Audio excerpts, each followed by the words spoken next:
It's on. Okay. Okay, hello everyone. My name's Maria Walker. I am from the White Mountain Apache tribe in Arizona. I was a former champion for change 2022.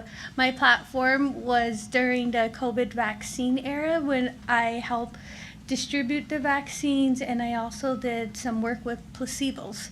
And I'm currently a licensed nurse practitioner at Summit Healthcare and also a medical laboratory scientist at the Indian Health Center. Halmu nu IVP Minania Kuyoi Tukadu. My name is Ivy Pete. I am from Pyramid Lake, though I was born and raised in Spokane, Washington on Interior Coast Salish territory. I was also a 2022 champion for change on the platform of eradicating Native mascots and focusing on representation in higher education for Native youth. I'm so excited to introduce Nikki Santos today, the Executive Director of the Center for Native American Youth here at the Aspen Institute. She is a proud member of the Coeur d'Alene tribe and was in the inaugural cohort of the Obama Leaders USA program. She is also a proud mother and auntie to so many of us, including myself. So let's give a warm welcome.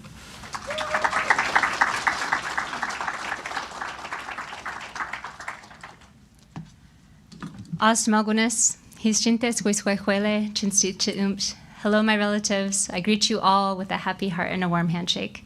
Thank you so much for being here today. This is my 6th year at the Center for Native American Youth, and I'll never forget my first Champions for Change. I was less than a month into my role as a program manager, and I remember getting an email saying, here are 5 people, create a meaningful program for them. And to see how my amazing staff, Samantha, Tawny, Cheyenne, Anthony, Nicole, have grown and made this into something that we had only dreamed about at the time. It's a beautiful moment of reflection, and I cannot thank my staff at the Center for Native American Youth enough. Before we get started here, I want to acknowledge NCAI's Youth Commission, the National Congress of American Indians. We are so honored to have this space that we get to share. We spent the morning together where we got to talk about opportunities in our communities because we know that our young people play a pivotal role in a brighter future that not only impacts their communities, but our society and our world. So thank you so much to the young people for being here today. We have a remarkable panel ahead. I also want to acknowledge the Cheyenne River Youth Project, who brought over 2 young people that are high school students from Cheyenne Eagle Butte High School. Thank you so much for being here today. We have the Weisberg Foundation, our honorary champion for change, Angelique Albert, who is a CEO of Native Forward. We have former champions for change in addition to Ivy and Maria. We have Micah Carlos, who is the youngest serving council for the Salt River Tribe. Thank you, Micah. And Shavana Underwood from Quinault Indian Nation. It's so beautiful to reflect, to see that we have such diversity in the crowd today, so many diverse nations. And it's no surprise that in a place like this, I'm often the only Native person, and it makes my heart so happy to see people who finally look just like me in an office that I have to work in every day. So thank you for filling that for me. Lastly, I want to acknowledge my partner, United States Congressman Gabe Vasquez. Thank you, Gabe, for being here and supporting and being an ally to Native youth. Without further ado, I want to offer an opportunity for Dom Watson to get us started in a good way. Dom is Muskogee, and he sings with a champion drum group, The Boys.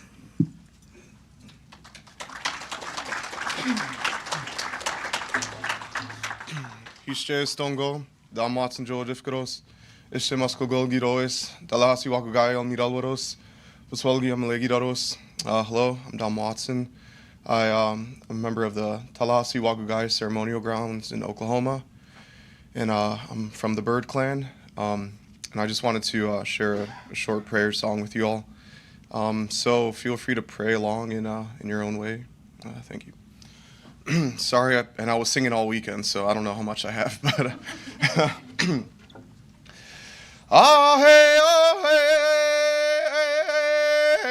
oh hi, hey, oh hi, ah hey, oh hey, hey, hi, oh ho, hi, oh Ay, oh, hi, ay, oh, hi, ah, hey, oh, hey, ay, oh, hey, oh, hey, hey, oh, ah, hey, oh, hey, oh, hi, ay, oh, hi, ah, hey, oh, hey, ay, hi, oh, ho, ay, oh, hey, ay, oh, hi, ay, oh, hi, ah, hey, oh, hey, ay, oh, hey, oh, hey, ah, hey, oh, hey, oh, hi, ay, oh, hi, ah, hey, oh, hey, hey, hi, oh, ho, hi, oh, hey, ay, oh, hi, ay, oh, hi, ah, hey, oh, hey, ay, oh, hey, oh, hey, oh, ah, hey, oh, hey,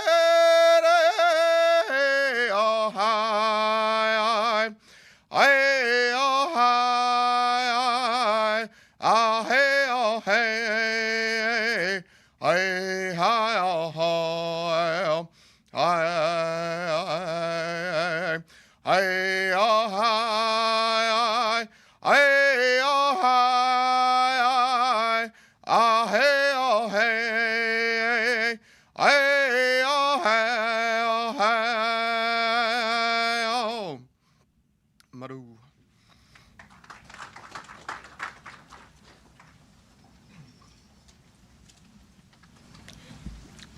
Thank you, Dom, for that beautiful song.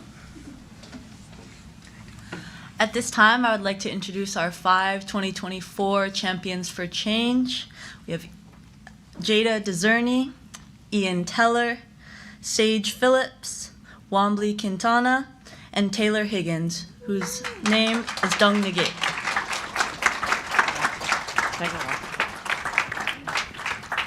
And I also would like to introduce Polly. I would like to introduce Polly Deadman. Polly Detnet-Claw is a citizen of the Navajo Nation and is an award-winning journalism from Gallup, New Mexico.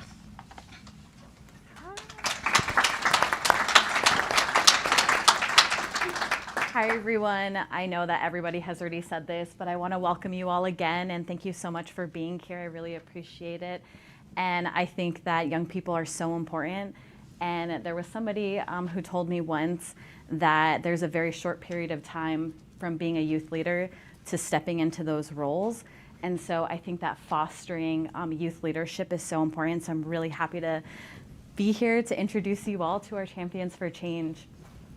So the first thing that I'm actually going to have everybody do is just please introduce yourself. We'll start with Jada at the end. Jada Wamna, she's Siletz Sista. Hello, everyone. My name is Jada Dezerny. I'm from the Confederated Tribes of Siletz, which is in Oregon.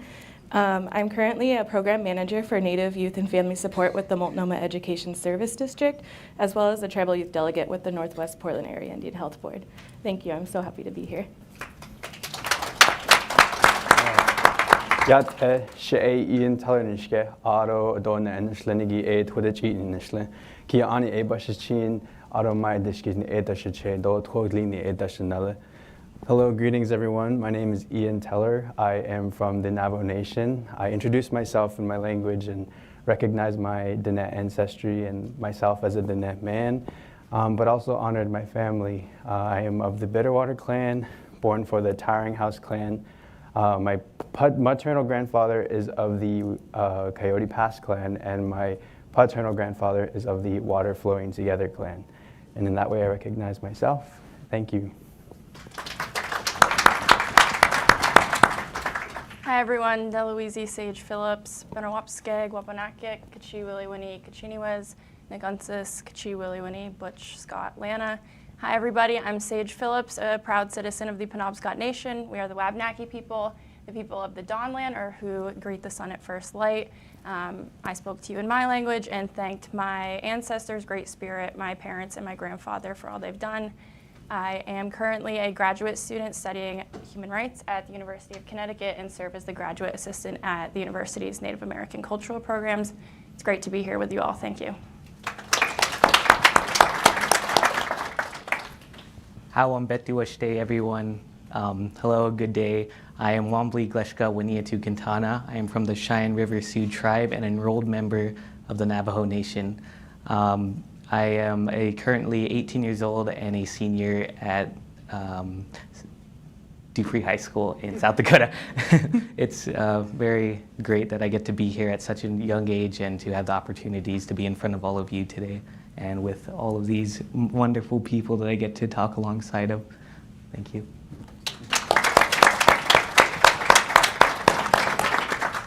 Waka everyone, hello, my name is Taylor Higgins. My Yupik name is Dungnigik. I come from Anchorage, Alaska, on Deni'ina Elknena of my people.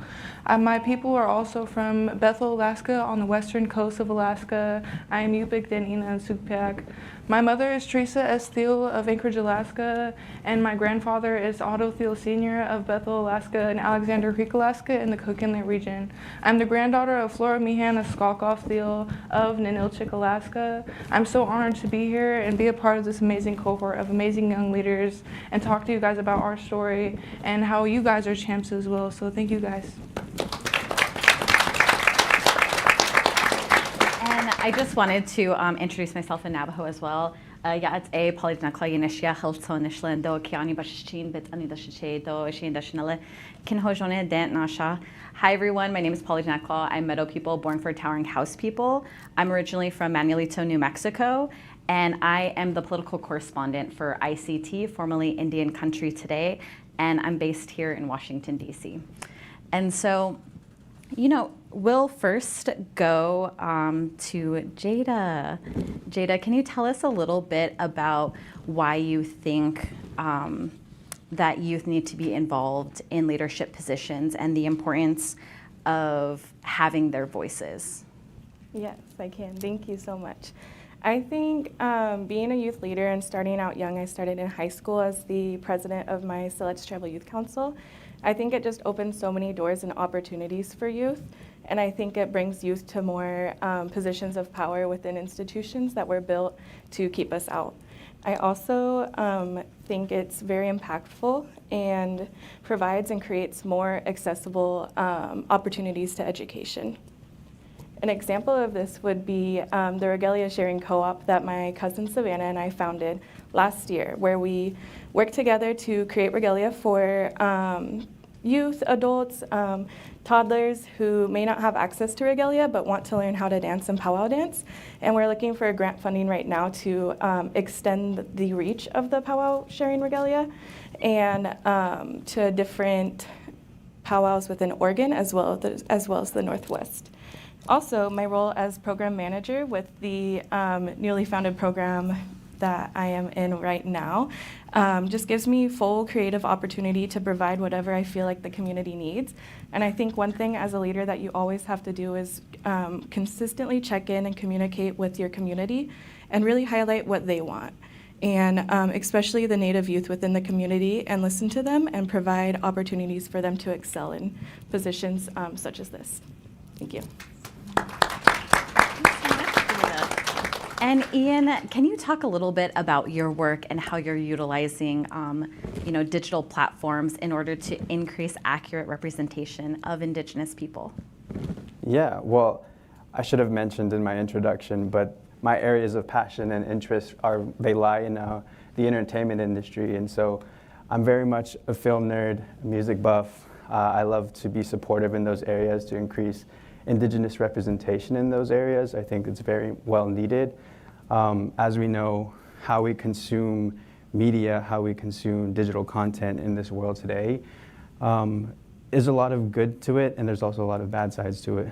I choose to use these platforms and these forms of artistic mediums to share our experiences as Native people, because I think those are important to see and to witness and to be a part of. Those stories are important to share because for several reasons, but I think three of the most probably would be, they change lives, they can create change, and they can also reshape cultures. And in some cases, for Native people specifically, there's also an opportunity there to preserve language and culture and use that kind of artistic medium to create opportunities for us to safeguard our futures in that way. And so I think those are some of the possibilities I see with entertainment and music. Music specifically, I studied at the University of Southern California and I got my Master of Science degree in music industry. The reason I did that was because I grew up listening to my aunt, who's a Navajo performer. I had music all around me in ceremony, in traditional settings, and the power of those types of artistic forms, there's a lot of healing in it, and there's a lot of healing that can take place for Native people, and those kinds of moments are the kind of things that I'm trying to capture in my content, in my films, and in the music that I want to help support. And I think, there's a lot of opportunity there for us as a people to heal.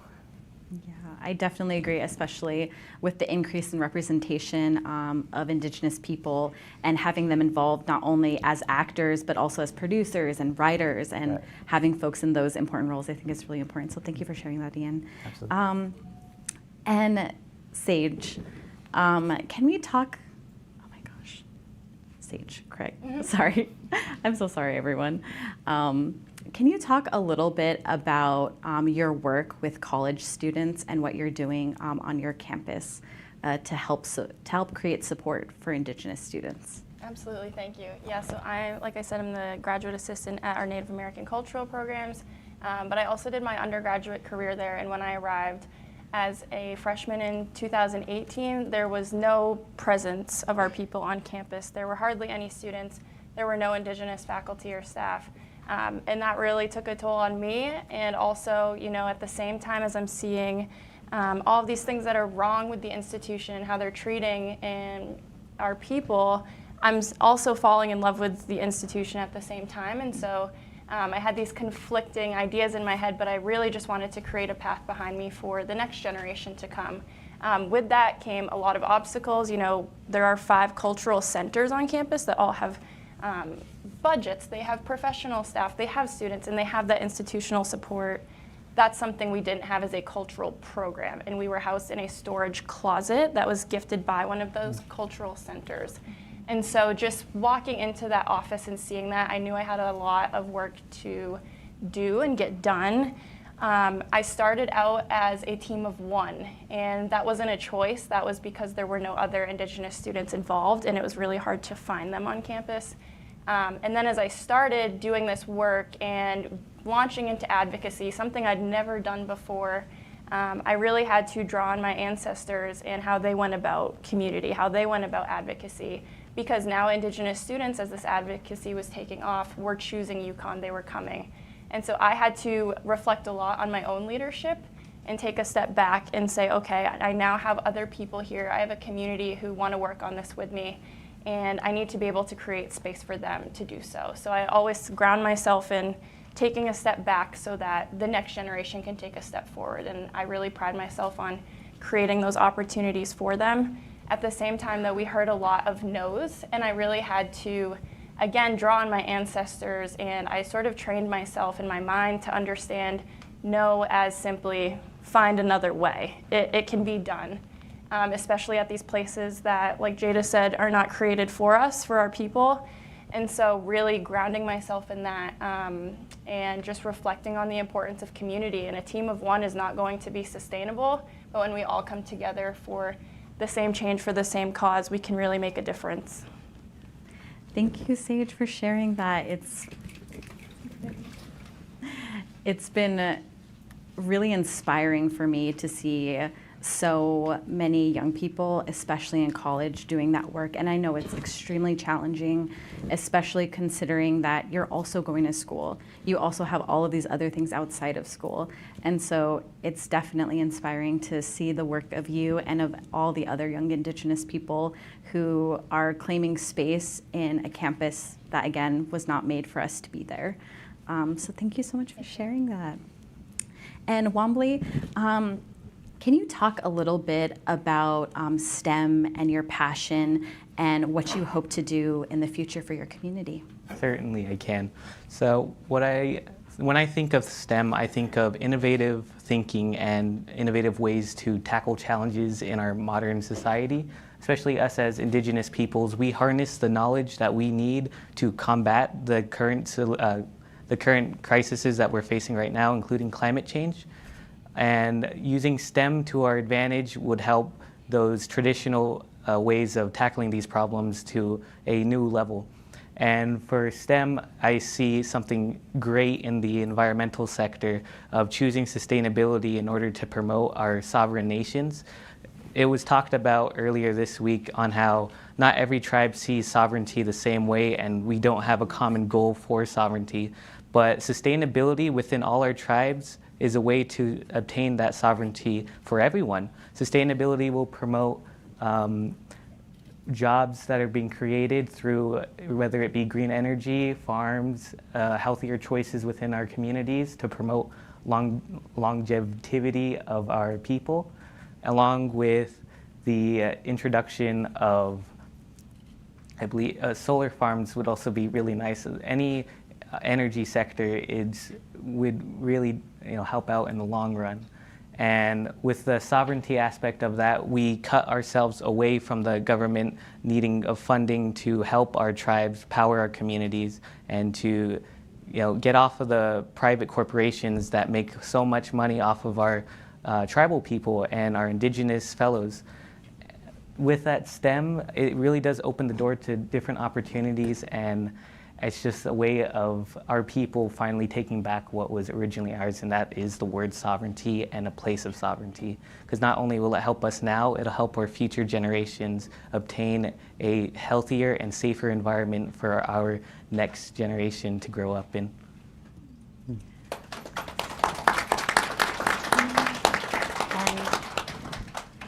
I think it's just so incredible, especially when we know exactly how extractive industries impact Indigenous communities, and to move from that into the green space, especially with President Biden's focus on green energy and cutting emissions. So thank you so much for sharing that, Wambly. And Taylor, can you tell us about your work and how this plays into the larger role of the Native community and overall health and well-being? Waka everyone, yes. So I come from East Anchorage, Alaska. I grew up as a rural Native youth in Anchorage. And my community, East Anchorage, is the most diverse community in not only Alaska, but in the nation. Due to our heavy Native population, we have so many different groups of our people living in Alaska, and I think that's beautiful. Growing up, I've seen so many different people, and I went to school with so many amazing young people, and to me that brought me joy as as a young Taylor. And so growing up, I always knew that Native people in the city had barriers, though. I knew that we weren't put in this city to be successful, that we had barriers put on us to, not reach our full potential. And so for me, what inspired me to get into this work, to advocate for my people and to advocate for the youth was, seeing, my own people be treated awfully and being put in the stigma all the time, and it just was really harmful for our young people. And I wanted to see our young people thrive and see our young people be uplifted in their voices. We have all of our people, all of our relatives across the nation who face the same thing across the nation. And I think that it's important to uplift each other. I knew that, talking to the state of Alaska and talking to, my tribal leaders and my family and hearing my mom's stories about, what she's been through, especially in this systemic issue, especially in urban cities. I knew that it's important to use my voice for this important topic. So I kind of wear a lot of hats. I do work talking about the connection of climate justice, but with social justice and low-income communities. You know, for me, I grew up as a low-income youth, but I was always very thankful and very humble. And so I'm kind of going on here, but I think it's just important to see that our young people have a voice. It's important to see that we're the next generation and that, you know, we have these people who are making decisions for our future and we're not invited at the table. Our voices are never, ever at the table, and it's our land, you know, and it's really, really harmful for our people. And I think, you know, for so long our ancestors were never invited, and I think for now, you know, instead of asking our seat at the table, it's important that we take over the table or make our own table, you know, and our table will be even cooler. And it's important to just understand that and know that we all have a voice and we're all striving for the same thing, even if it's in different things. And for me, I'm a first-generation college student, which is really, it's an interesting environment for me, for sure, but I know that I'm doing great work, and I know that I'm healing for my ancestors, and I'm doing this work for my ancestors. And when I'm speaking, I give myself space so my ancestors can speak and use their voice that they weren't allowed to have back then. So this work really means a lot to me. I'm very, very thankful to be here and share this story with you guys. I think all of your guys' voices and stories matter. I know you guys come to these spaces knowing and having a story, so I just wanted to uplift all of the young people in here as well, and just know that you guys are here for a reason, and you guys will be up here one day and sharing your story. Thank you guys.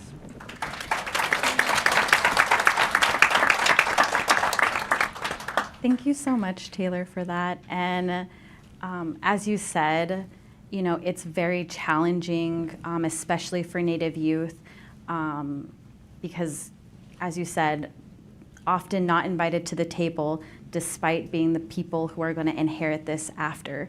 And so for all of our panelists here, I just want to know, like, what advice would you have for younger Indigenous people, you know, ones who are coming up, middle school, junior high, high school, those who are also your peers, who do want to make a difference in their communities and who don't feel like, I think we all have this thought that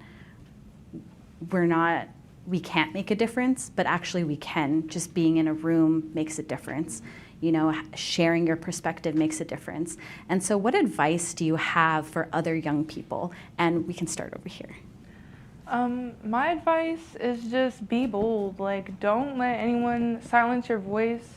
You know, for far too long, our voices have been silenced, our presence have been silenced. You know, like Nikki said, she doesn't see anyone like her around these spaces of leadership, and we need to change that, and we will change it. Always speak of yourself so highly. Don't compare yourself to others, because it's not good for your joy or self growth. And just know that, you know, you're here for a reason. You're invited to these spaces for a reason. You're going to bring back these opportunities and go share them with your community, and our communities will be thriving together, that we will be healing together. We're all in a space of love and in a space of peace and joy. And so I just really wanted to share that with you guys. It's so good to see your guys' faces, and it feels like I'm back home, but it's important to know that, you know, you guys have a voice too, and that, you know, don't let anyone stop you from dreaming. You have to dream. For us as our culture, it's a part of our ways to dream big, and don't ever put a cap on your dreams and goals. Know that you could be a PhD student, or, you know, you don't have to be a college student to even fit into this Western science world. And just know that you are beautiful how you are, and that, you know, it's good to be in spaces with each other and heal and always use your voice. So.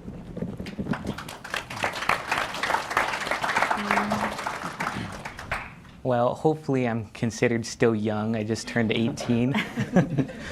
But for everyone that is still a youth, definitely take advantages of the opportunities given to you.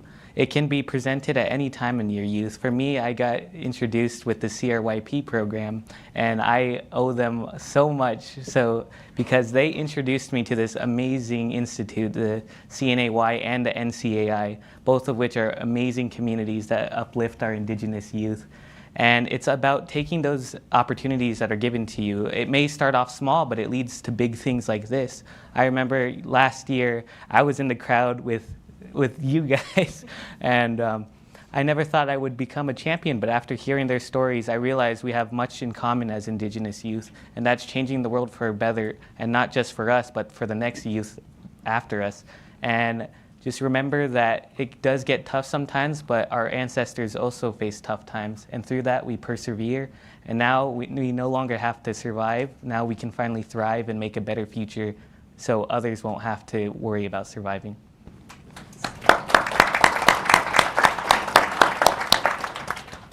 My advice would be a couple things. Firstly, as a child and now growing up, my father always told me, be a leader. Whether he was dropping me off at school, it was the last thing he said, or now when I call home, it's the last thing he says on the phone. And I say that my father told me to be a leader, and my mother, who is actually here today, she showed me how to be one. And so I am very thankful to have heard those words for so long, and I think they've kind of just become, as a child, I was like, why do you keep repeating yourself and saying this? And now it's become a part of who I am. My other piece of advice would be to realize your voice early on. That's something that I certainly didn't understand and didn't know. And I thought I had to be a tribal official or be elected or, have this official leadership title.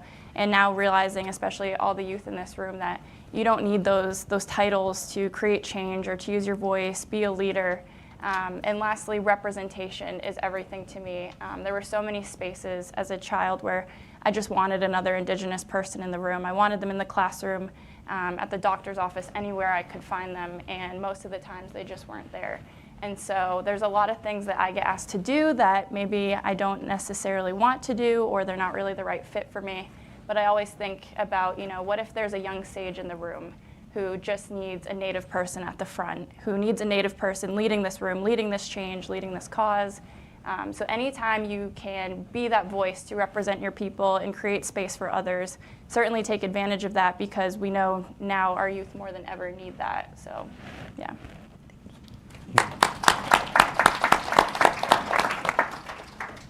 Well, for me, I think my advice begins with one word, and that's authenticity. Be as authentic as you can possibly be. Be unapologetically Native. I mean, I'm a res boy. I grew up on the res, born and raised on the Navajo reservation. I mean, just last week I was playing shoe game on dirt floors and broken down hogans, and that's just what I love. That's who I am. And I think for me, my advice is to be that res self, be your res self, share that with the world. That's what people are craving. That's what they want. They want you to. They want to see inside our cultures, our languages, our people. They want a piece of that, because some people travel the world looking for opportunities to heal, to gain wisdom.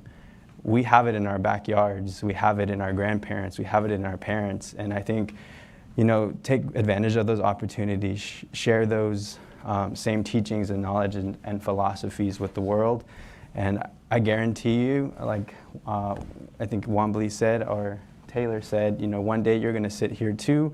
And that's the dream. That's the goal, for us all to have our voices elevated to that level, so that we can share our stories. And I think, that's the reason why, Reservation Dogs is doing so well, because people want a piece of that. They want to see that.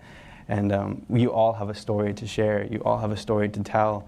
I'm here, and I like to believe that I'm here a big part because of my application. I talked about my family struggle with the loss of my uncle. And I lost my uncle to suicide, an issue that's very prevalent in our communities. And having to deal with that, having to struggle with that, it was really hard. And to this day, we still have our moments, we still struggle, and it's still hard. But with prayer, with time, in our places of healing, we grow and we move on. And my biggest advice, also a big part of it, would be find moments to heal, take care of yourselves, be mindful of your mental health, take care of yourselves, and you'll go a long ways with that.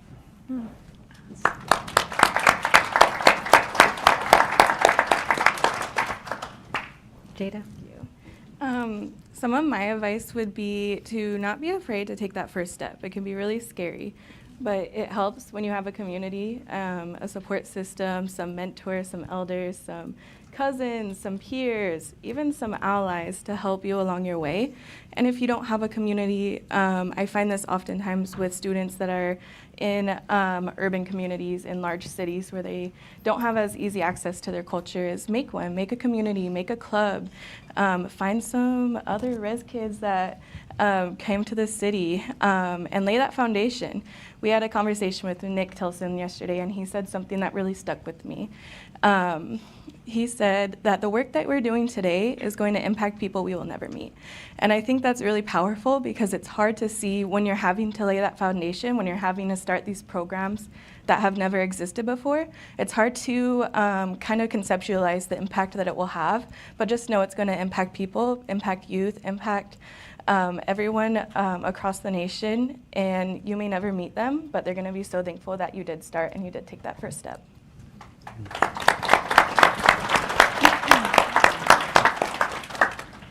Thank you all again just for all of your answers. This conversation is just so inspiring. And as you all were talking, I could just see myself in every single one of these stories you shared and your thoughts. And I think back to like when I was a young journalist, you know, just entering the field. I actually went into journalism specifically because our local paper was so incredibly racist towards Native people in their coverage that I decided that I wanted to become a journalist for that reason. And I thought that my community deserved better. And so I went into journalism with that thought. And this is a very, you know, male-dominated, white-dominated field. And so to be one of the only Indigenous women in the room is really hard sometimes. It's very challenging to have people say things that are incredibly, they don't mean it, I don't think, oftentimes, but they say things that are extremely ignorant. They ask questions that are based on misconceptions. And so my question to each of you is, how do you continue to like be in these spaces and to push for change despite how challenging it is and how heartbreaking it can be sometimes, to still get asked the same questions over and over and over again? And we can start with Jada. Thank you. This is something that I struggle with, I'm going to be honest. Being especially in the educational system, work system, it can be really hard because they've never seen anyone that works like me. They've never had Native clubs. They've never had specific curriculum for Native students, and they've never had any after-school programs that are specifically curated to Native students and include traditional knowledge. And so a lot of times it was no. Why would we need that? Why do they need that? They're getting the same after-school programs at the Boys and Girls Club, at all of the other athletic camps. And I tell them it's not including culture. It's not including that connection of community that we so need. And so even one yes will just keep me going. So as many no's as I receive, that one yes and that one student that has told me what I did for them was worth it, that makes me so happy. And I am reminded every day, and that one note that I read every day, of why even when I'm told no and even when people dismiss culture as being important, that I have to keep going because it's going to impact the next generations.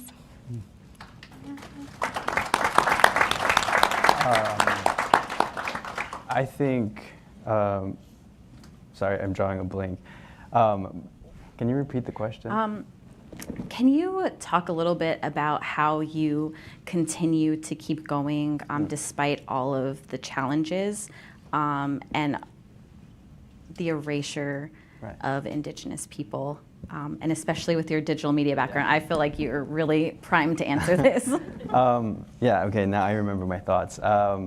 Yeah, obviously I work in Hollywood, and that's eventually where I want to be starting my career. And I've been in some spaces. I interned at Rock Nation, Jay-Z's record label. And you know, being in those spaces, oftentimes, again, you know, there's a lot of ignorance there, and there's kind of preset preconceived notions of what it's like to be Native, and people have this idea of Indians based on that industry. And that industry, you know, I give a lot of the blame of how people perceive Natives in this country. And a lot of it was inaccurate, and you know, and sometimes, you know, even when I was getting in my college and doing my master's program, one of my closest friends asked me, oh, what's it like being Native? I mean, it's like so exotic. I've never had a friend like you. And I was like, oh, okay, not hanging out with you anymore. But you know, just those kinds of questions, you know, they really bring down the mood, bring down your vibe. But I guess what's important is like, you remember why you're there, and you remember what you're creating and the projects you're putting your efforts into. You know that they're going to impact your community, and at the end of the day, know your audience, and your audience is Native people. And that's what always uplifts me. Yeah. Thank you for that. In my role as the graduate assistant at, like I said, a cultural program versus a center, we don't have a director, and so I really kind of had to step up and step into that role. I always tell people I don't really know what it's like to just be a student in college, because I haven't really had the opportunity to focus solely on my studies. I've been so focused on advocacy and bringing my studies into that advocacy. But I've reached my max peak with burnout quite often, a few times. But I never really let it stop me, and I always have to remind myself to keep going as my ancestors did. I know that every opportunity I have, even this one here today with all these awesome advocates and youth, it's because of them. My ancestors gave me that opportunity, and so I take it upon myself with the whole mentality of, if not me, who? And because they did it for me, it's just ingrained in me, and a deeply personal responsibility to make sure that I give the next generation behind me the opportunities that I was given as well. And so anytime I start to get lost or get burnt out, I just reflect on, you know, the people that are behind me, and also just thriving around Native people, feeling so uplifted and supported. That's indescribable.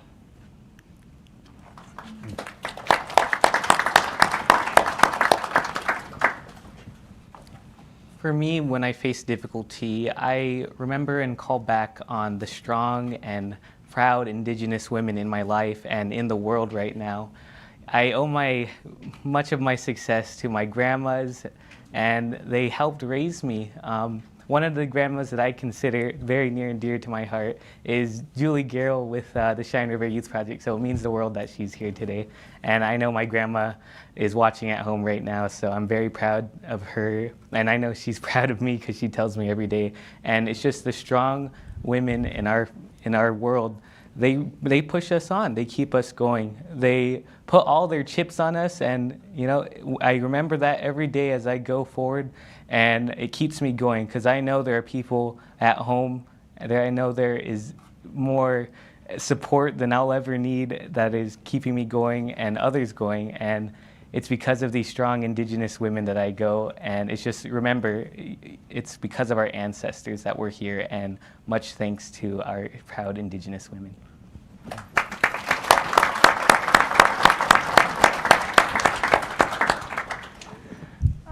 I think that's a really good question. I think, you know, what keeps me going in hard times, especially in this work, you know, recently I've been talking about a lot of like climate issues, especially in Alaska. Alaska is the only reason the United States is a part of the Arctic, and yet the United States talks about the Arctic so much and leaves Alaska out of the conversation, which is really funny. But I think that it's important to, you know, remember us. It's important to remember our ancestors. You know, when I first got into this work, I kind of had a little bit of imposter syndrome, and what I heard the other day was, you know, that imposter syndrome we feel when we're in spaces that we don't see ourselves in, or that we aren't used to being in, is our ancestors that is, you know, making us feel that way, because of all the excitement. We belong in every space, and one time I was told that I take up too much space, And that reminded me of, I'm doing a great job. I'm exactly where I need to be in life. We are all exactly where we need to be in life. And we don't take up too much space at all. Exactly, we should be taking up every single space and taking up all of that space, all of our people.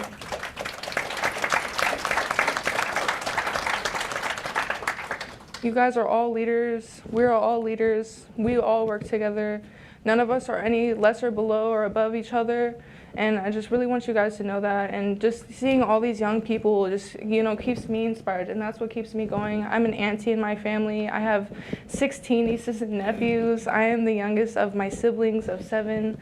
And growing up in the city, seeing my mom, who's 66 now, and growing up with her, seeing her be proud of the work that I'm doing and healing for her inner child that she never got to express as a young Native girl really keeps me going too. And I think that, our culture belongs in all the spaces, whether it's rural or urban.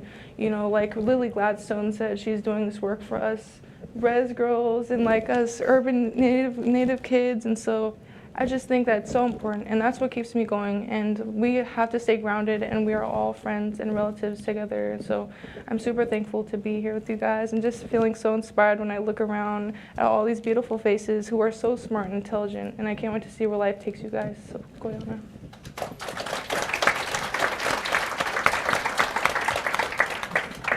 Y'all are like making me cry. I am just so proud of each and every one of you. And when I was like reading your bios, I was just so inspired about all the things that you all are excited about and things that I never thought about. And so I do want to end our portion of this, and then we'll open it up for Q&A. But what can adults and allies do to continue to help support Native youth and help make their dreams a reality? We'll start here. Yes, that's what I've been working on recently, especially. So in Alaska, I'm a part of a fellowship called Arctic Youth Ambassadors. It's a 2-year fellowship for Arctic youth, non-Native and Native. And we've been working, meeting with our state representatives or our state senators and talking about investing in youth spaces and in youth communities all over. And it's important to, uplift our ideas and support what we have to say, all of where we come from and how we feel about certain things, whether it is, heavy to talk about. I think, going to NCAI and hearing their youth talk was so inspiring for me, and seeing young people like that lead like that by example, and seeing that, we come with lived experiences and passion. And this is not only us talking, it's literally our ancestors talking through us, and our senators and our state representatives and all of the people in leadership should be supporting us and should be investing in our spaces and in our work and in our education. And it's an absolute privilege to work with young people. It's not the other way around. And we bring a lot as young people with those new perspectives and with those fresh ideas that they are so hungry for. People talk a lot about youth at the table, but they never invite youth at the table. And then when they do, they just never get in contact with us again. It's kind of like a tokenized feeling. They want a picture, and then it's like one and done, And I've had that kind of experience so many times, and I'm just so tired of it. And so really not silencing your voice and going up and demanding or emailing them, whether that's calling them, joining a group and making sure that your voices are uplifted together, not only yours. And also, make sure you use your platform to uplift your friends and your community's voices as well. So it really makes a difference for sure.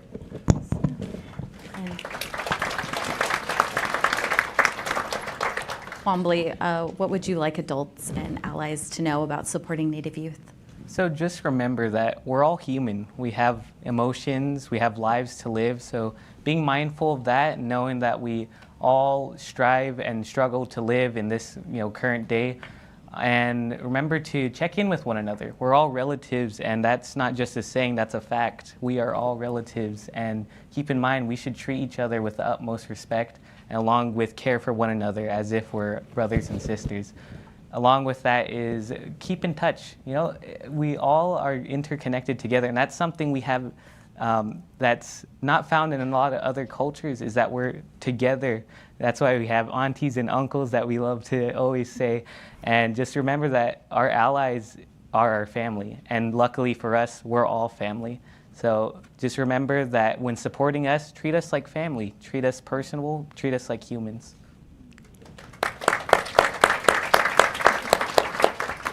Yeah, very similar to Wombly, I would say.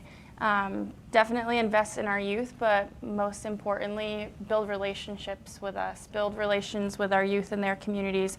Go visit the res. Don't let the work that you do with us and our communities be transactional, because we want so much more than that. We want to have a seat at that table, enter those spaces and create change. And when we can't do that through community and relations, it can be really harmful to us.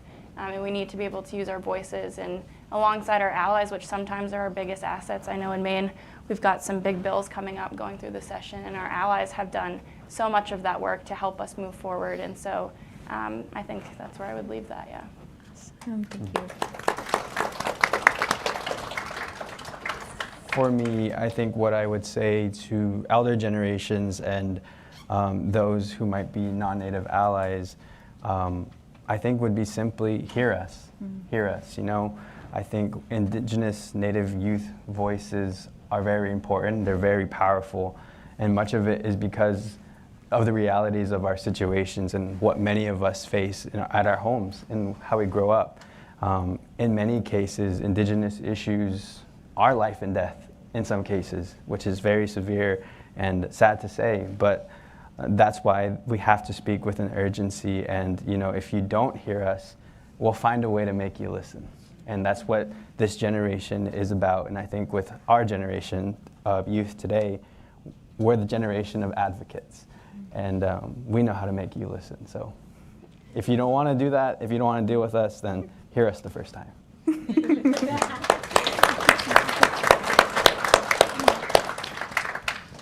Well said, Ian. I think specifically for tribal adults, one thing that you can do is just keep inviting Indigenous youth to the table, keep speaking us to your peers and providing the opportunities for us to have a seat at the table. And I think especially when reporting on youth and their trials and their tribulations, instead of just talking about them, you can bring them and have them talk about themselves. I think so many times youth are excited to go to the tribal council meeting, to go to the meeting with these elected officials, and they're more than happy to come and represent their community. For allies, I would say fund us, continue funding our programs, continue the grants that fund so many integral parts of our education of our tribal communities. And I also would say that they need to extend the grants. They can't just be 1 year. So much of our work is community and relationship building, that how can we do that in 1 year? And it needs to be sustainable, and it needs to be for now and forever, so that the next generations can have that secured funding and that security to continue the work that we're doing today.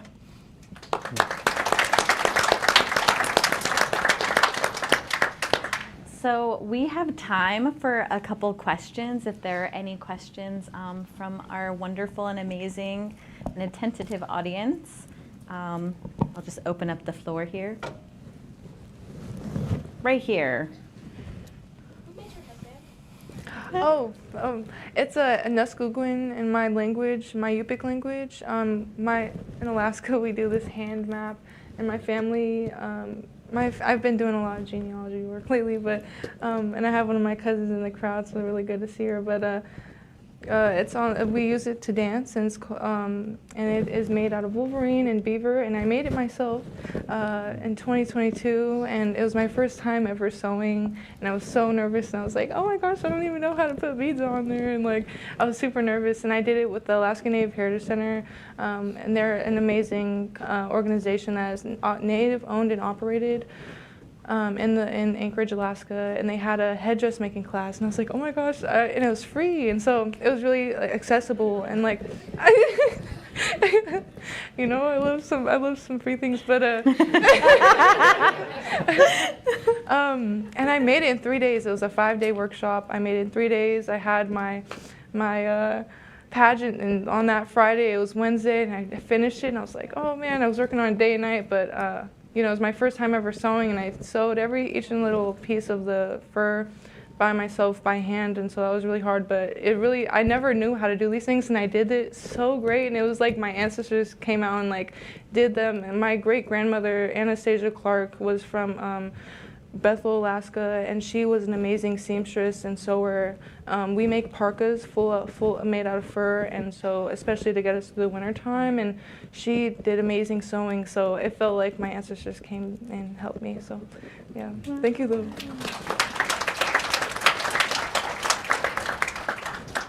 Anyone else? Yeah. Oh, there's the microphone here. So thank you all for being here. Such amazing advocates and leaders, and I wish I was you at 18 and 20. But what advice do you have for young people? I'm not a young person, but young people who the issues in society today are tough, and you could feel voiceless. And so what advice do you have for young people who want to raise their voice but just don't know how? Who wants to start? I could start. As sort of a young person, a way to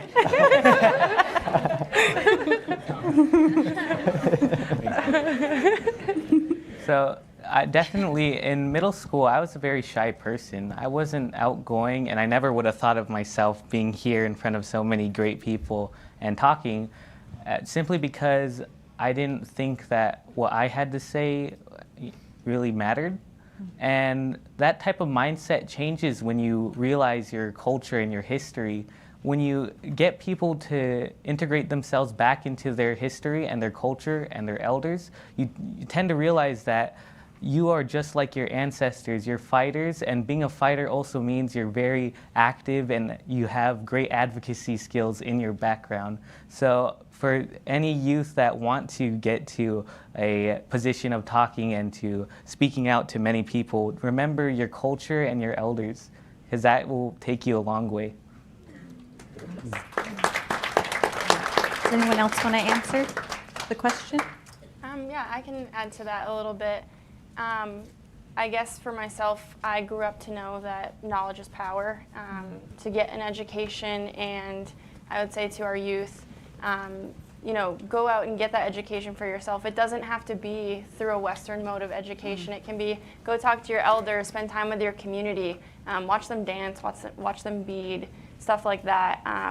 For myself, I've taken on as a deeply personal and political project to attend college twice now, going for my master's, and so I can take in as much knowledge as I can, as I have the capacity to do, so that I can return to my community and other communities and share that knowledge with them. And so I would say to the youth, that is one of the most powerful things you can do, is use your traditional knowledge and your education to bring it back home and inspire the next generation to do the same.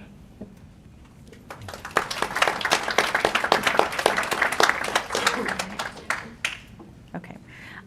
Sorry, I just have another question. Yeah. Okay. I was just wondering, what are some of the things you guys are looking to accomplish or advocate for in your time as a I love that question. Oh, sorry. Oh, I said I love that question. So you took my question. Oh, no. We can start here. Something I really hope to work on, is just bringing these opportunities back to my community. That's why I applied. I wasn't thinking of myself, and something I heard yesterday is, a lot of the roles we take on are, they're not forever. These things are temporary, but you have to take advantage of the opportunities. And, growing up, my mom always brought me to, Alaska Federation of Natives with her, and all these big conferences. I didn't know what they were, but we'd go talk to old friends of hers and stuff, and I think that it just inspired me, to do that when I was older. So now, like, being here and thinking of my community that is very underfunded, especially in housing and infrastructure and things that are very underfunded for sure. Just bringing those, thinking of those young people that I have back home who are amazing young leaders and deserve to be up here, but we could have like 100 seats up here, but you know, I think that just, you know, using your platform to give back is important. And you know, I've always had that mindset of like, whoever's helped my family or me growing up, I always want to give back to them, and it's important to do that. And so you know, something I just dreaming big here real fast is like, you know, having like a Nike N7 workshop with like, you know, in East Anchorage, which is the most diverse community, and we love playing basketball, and I know it's like that all over Native country. And so just like thinking of things like that that'll bring healing and happiness to my community, and that's what I want to see. So thank you. So for my community, we struggle with a lot of issues, but one of the main things is to set out a roadmap of how our Indigenous youth can finally get into that table of decision making within our tribal processes. And I know this will be very possible this year due to the close relations that are being formed currently and a little before the Champions for Change selection. And I'm very thankful for my tribe and their leaders that they've actually stepped up and they've had an audience with some of the youth in our nation. And I know Nation actually got to speak up with me and to talk in front of the council members of our tribe. So it's definitely to continue this work in my tribe to uplift our youth voices and to try and come up with solutions that only the youth can see in our perspectives is something I want to accomplish in my community, along with, again, laying out that roadmap to more sustainable options within my community, but to also inspire other communities to take that sustainable route to provide that sovereignty back to our peoples.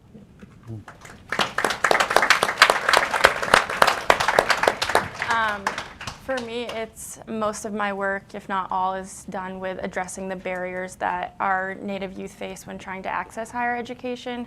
In 2020, I applied for a grant and I took landgrabu.org, some of you may know of it, and we made landgrabct.org, so small plug, you can check it out. But we really did that to kind of, you know, shove the Moral Act in Yukon administration's face and say, you have a history with Indigenous peoples that you're failing to recognize and reckon with. And so in my time as a champion, I hope to dig more into why our youth aren't going to college, what are the barriers, how can we create more spaces for belonging, especially at land-grant institutions, how can we get land-grant institutions to you know, do reparations work. We need to address that as well, and also representation. How can we get not only our Native youth inside the walls of higher ed, but also we need faculty who are ready to teach them and are inspired by traditional knowledge and cultures. I think for me, long term, I think soon to be Oscar winning Lily Gladstone, she is kicking down the doors for people in my industry, and I think, you know, long term, I don't really want to say it, but I don't know, dreaming big, as Taylor said. One day I want to follow in her footsteps. You know, maybe as an actor, or thank you, as an actor, as a director, as a writer, in some capacity. You know, sharing some amazing stories. Short term, I am working on a few different short films that I'm hoping to complete by the end of the summer, and then maybe submit to some festivals and start getting my work done. For a while, I took a year off of doing anything really, and I moved back home from Los Angeles, and being back home was really good for me, and you know, just being around my culture, my language, having been at school, it really refocused me, and I was like, now I know what to film. And so that creative process has been going on for a year, so I'm working on those things. And then actually just recently I learned that I'm going to be the lead in a short film that's going to be put out for an up-and-coming short film festival for the Navajo Nation. So it's going to be my first debut as an acting role. So it's going to be really fun. Just a lot more projects to come. In conjunction with all of that, you know, some of my digital content creation. I do a lot of TikTok. I don't like to talk about that, but because I'm really silly on there, and I hope people don't see it. And then when they talk about it in person with me, I'm like, that's embarrassing. But with that, there's also a lot of good that I can do with it. I covered the Navajo Nation election in 2022. And it was a lot of fun. I really liked it. People engaged with it, and it got a lot of people to the polls, which I really liked. So I plan on doing that this year, and a lot of that work with also I was a part of the Protect the Sacred Summit this year. And so I have a lot of work that I want to do with them, and hopefully, yeah, get some more people voting.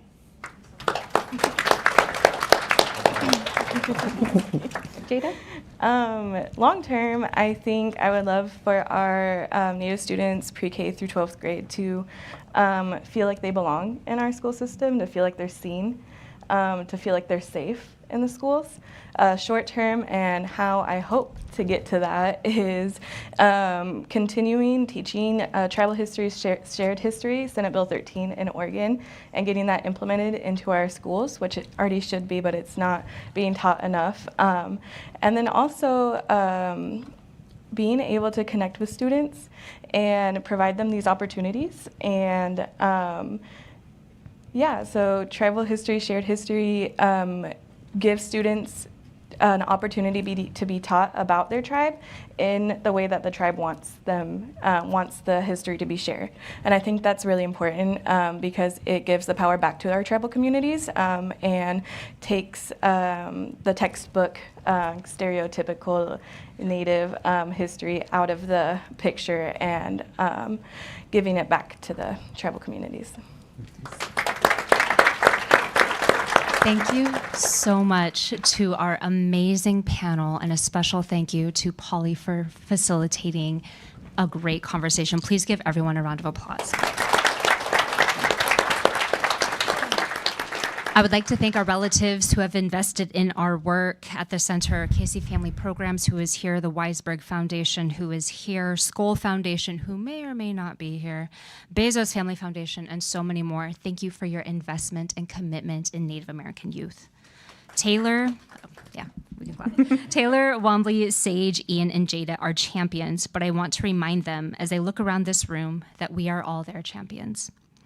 When I looked at you on the stage, I got so emotional because I saw strong shoulders and I saw a strong foundation that you're laying for the future champs and the future champs after that. So thank you so much. Jada, Ian, Sage, Wombly, and Taylor have reminded us that we all have a voice and that we deserve a space at a table. And if not, that we'll have a really cool table.